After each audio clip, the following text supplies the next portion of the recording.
You're watching live now. My name is Alexandra Goldberg, and more today on the House of Horrors in rural Ohio, and still lingering questions about how 16 children ages 18 months old to 18 years old were living in deplorable conditions.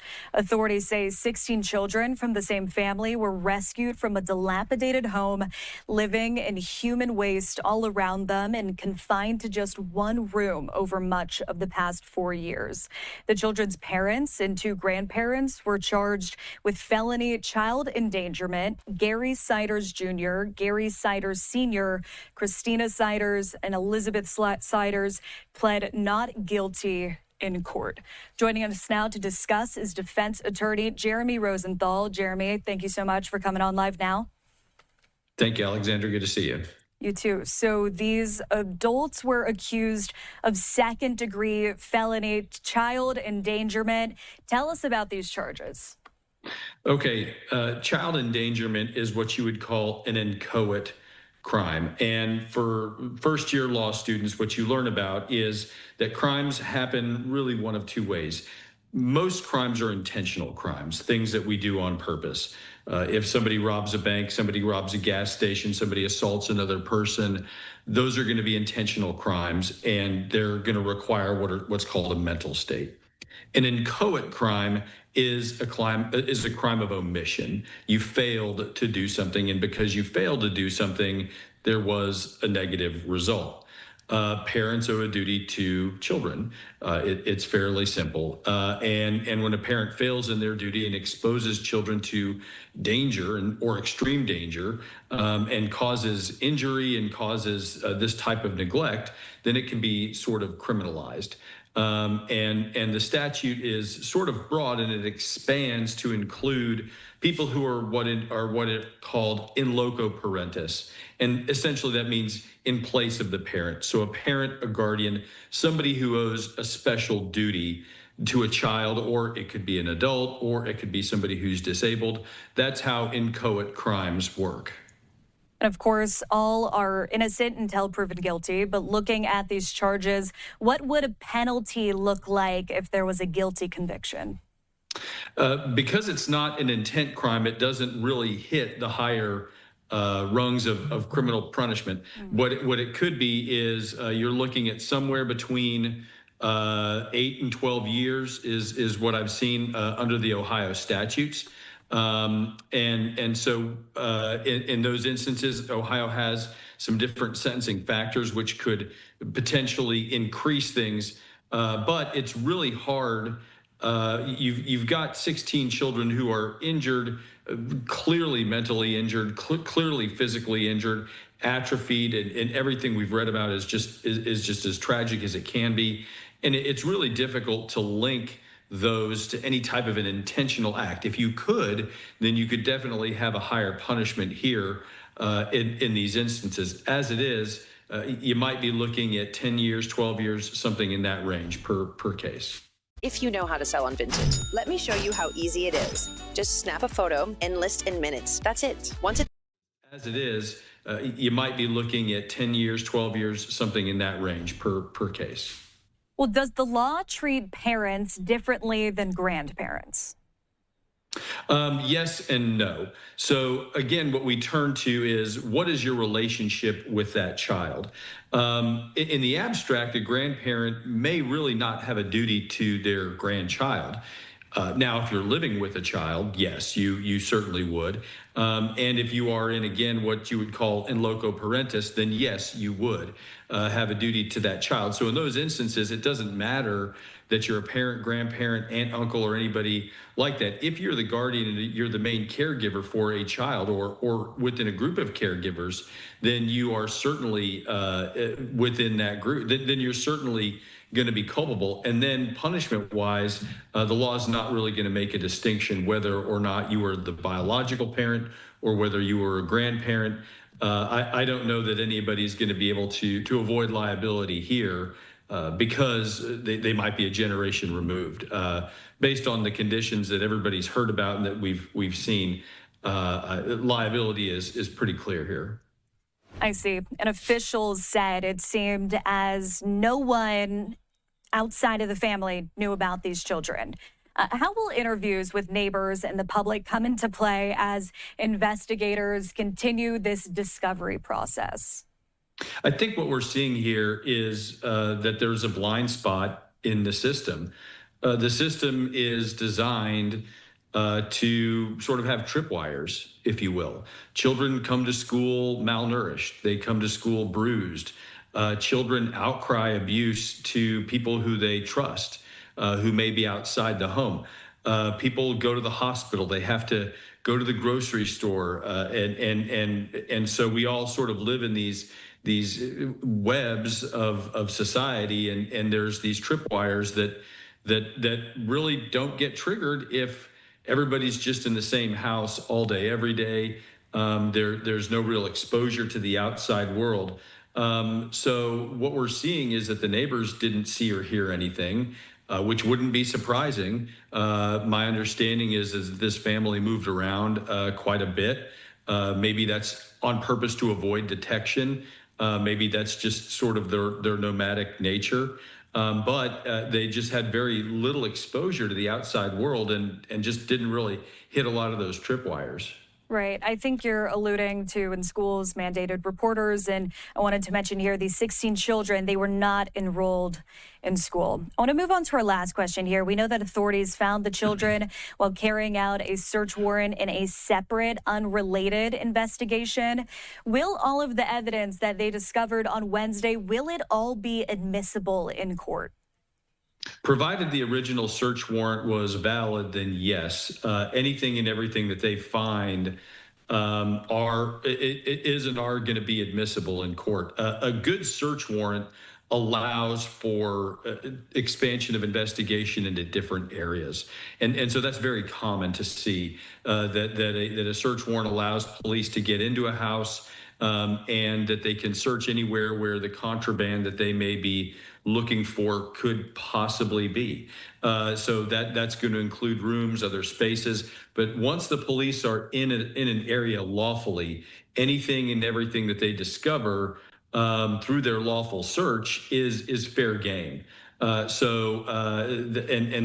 would be now where you could run into a problem, and I don't see it happening here, is if you had some type of cyber evidence or phone evidence or things like that. You would need additional warrants to sort of breach those spaces, but that doesn't sound like it's necessary here. The example that you give in law school is for a car that gets pulled over, and then if there's a search that's lawful of an automobile, say maybe there's drugs that are detected or smelled or something like that, and they find a dead body, then that's fair game. The investigation can expand into those areas. All right, defense attorney Jeremy Rosenthal, we thank you so much for coming on Live Now with your explanation of how the law works and helping us understand a little bit more about this case. Have a good evening and have a good weekend.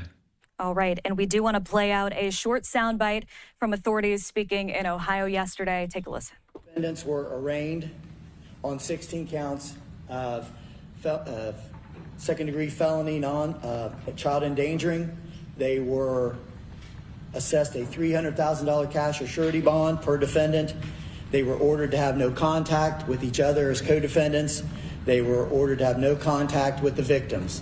We believe, will be requesting court-appointed counsel and will anticipate getting ready for the next stage, which at this point would be a preliminary hearing if they request that, or if they don't waive it, and that'll be with their counsel. Right now, the abuse, neglect, dependency complaints that have been filed are being heard by the Vinton County Juvenile and Probate Court. The initial hearing occurring now, we are asking for temporary custody to Job and Family Services. The children are safe. They have been placed. We have some other issues we're still dealing with for their safety, but they are currently in a good situation and are being protected. The last thing I want to mention very quickly, particularly for our local community folks, is this is an intra-family situation. This is not human trafficking. There is nothing to put our other children at risk. This is clearly involved a multi-generational family in a very limited situation. We know the early reports came out that some of this might be going on, but we want to assure the public that their children in Vinton County are safe and they do not have to worry about these defendants. Naomi's enjoying the sweet sound of earning and saving money on Vinton with 0 selling fees and free shipping. In Vinton County are safe and they do not have to worry about these defendants. All right, here on Live Now from Fox, let's now be joined by Darcy Olsen, CEO and founder of the Center for the Rights of Abused Children, to discuss further. Darcy, how could this go unnoticed for so many years? That's the question that everyone is asking. And I have to think that over the next few weeks, as more and more people come forward, what we're going to learn is that people did see, they did observe the children in different situations and just didn't make that phone call. So there was an employee at a local store who said, you know, the children, I'd see a child almost every night coming in, and they were super, super skinny and their hair was always over their face, and the parents didn't let them talk to anyone. When you see something like that, that just is so extraordinarily, that gives you that feeling like this is not normal and this child is too thin. That's when you make that phone call. And I think what happened is that when these children were observed, those phone calls weren't made. And so it's just critically important, if you think you're seeing something, say something, and then let the police do the investigation.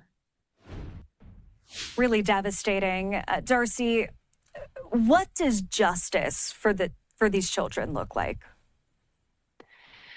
Well, we're all looking for some glimmer of hope in this situation. And I think the fact that these 16 children are still alive is something that everyone is holding on to, and that the 4 perpetrators or alleged perpetrators are behind bars. You know, I think, like most people out there, I don't know that there can ever be justice in a situation like this. But I mean, the law will carry out the law and they'll be prosecuted. But will the children ever recover? And I mean, that's the bigger question. Will they have justice? Will they have normal lives? What's next for them? And I think we have to really resist that fairy tale rescue idea, because we know that when children are neglected for this many years, that sometimes they may never be verbal. Sometimes they're never able to care for themselves. And so we can hope for the best, fight for the best, pray for the best, but also be realistic about the consequences of this kind of neglect going unreported and unnoticed. Absolutely. And I do want to talk about shelter and how these children can at least start to get on a path to some sense of normalcy. I know you do a lot of great work at the center, so hopefully you can help us understand some details about the child welfare system. We know that child welfare officials have temporary custody of the 16 children. When could they be in a safe, even permanent living situation? And do you think all 16 of them can stay together? So each child is going to be different, right? One child was intubated, a few are out of the hospital. So they're in really different situations as far as their physical health. And the same will be emotionally, behaviorally, mentally. And so the first thing is they have to make sure that the child is physically safe, and then they have to see what their capabilities are, and then they have to assess what's going to be best for that child. So for some of them, they might be able to be with a sibling or 2 or 3. Some may end up having to be in therapeutic hospitals or psychiatric wards. And so it's one of those things that will unfold. And I want to say it's critically important that the authorities in the child welfare system, that they run all of the background checks, that they do the criminal fingerprinting and so forth. When the Turpin children were found in California, it was a very similar horrific situation. And several of those children were put into a home where they were re-abused, and because they hadn't vetted the home carefully enough. And so it's just so critical to make sure every step of the way that these children are with the safest people who have been vetted, and that they only have the best care from now on, and that's going to give them the best chances for recovery. Absolutely. And as you mentioned, a couple of them are getting medically evaluated. After that, what does that path to normalcy look like? Enrolling in schools, sort of reintegrating into life. Talk to us a little bit about that. Well, in 2005, there was a little girl called the Girl in the Windows, and she was known as Danny Crockett at the time, and she was adopted into a really loving home. And 10 years later, she was still pre-verbal. She couldn't take care of herself, and she actually has to live full-time with caretakers in an institution. And her adoptive father says it's just so heartbreaking because, she's got a 25-year-old body and kind of a 2-year-old mentality. And so this was a child who had neglect for 6 years. And those windows for development seem to have closed. So even despite the best care and all of the love and therapy that she had. So that situation can happen, but we've also seen children who have been. Over 50,000 dental practices are taking control of their businesses with Net32 and saving.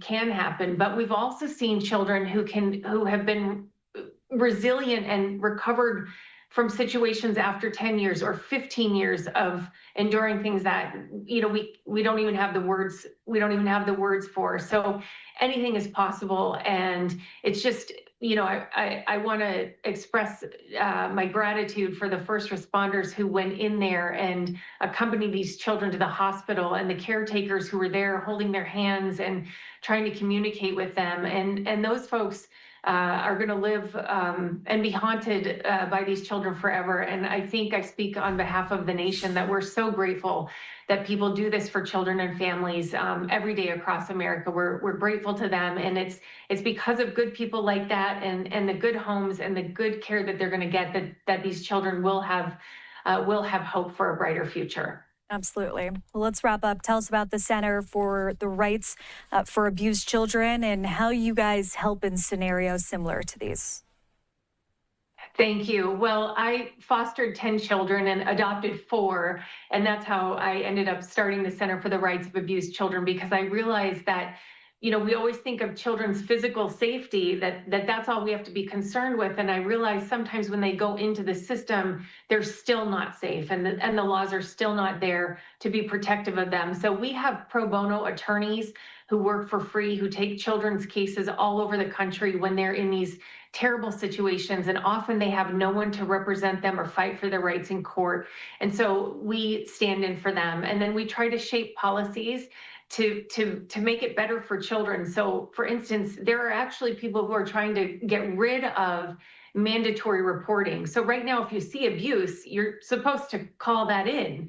And there are people who think that's not a good idea, and that people shouldn't have to make those phone calls. And we're going to advocate that those calls need to be made, because children can't fight for themselves and they can't make those calls themselves. And so it's up to us as a community to step in and rescue. And then, as I said before, let police do their job, let them do the investigating. But if you suspect something or you're suspicious of something, please always, always speak up to authorities. All right, Darcy Olsen, thank you so much for coming on Live Now from Fox. We appreciate your time.